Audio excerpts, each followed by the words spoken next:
सहरा बांध के एने से जैतौ कान के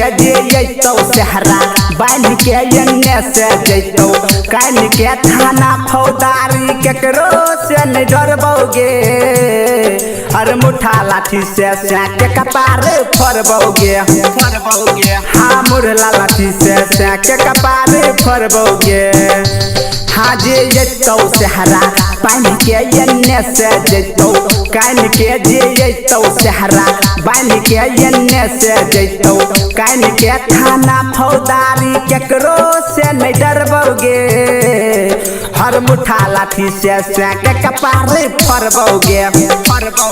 हाँ मुरला लाठी से के कपार फरबोगे।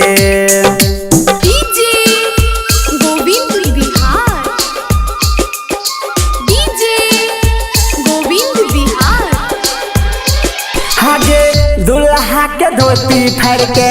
बनैबौ रुमाल गे भरल बराती में चुनल एगो गाल गे सुन ले दुल्हा के धोती फेर के बनैबौ रुमाल गे भरल बराती में चुनल एगो गाल गे सजल मरबा के तोर बोगे जे बोलतो ओकरो नहीं छरबोगे सजल मरबा के तोर बोगे जे बोलतो ओकरो नहीं छरबोगे गतर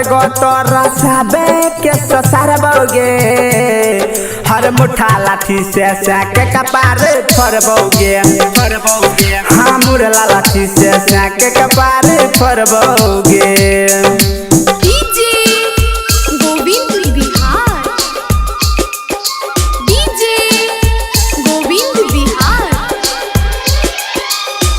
गाँव बेला बारा के छोरा छियै लगाबाज गे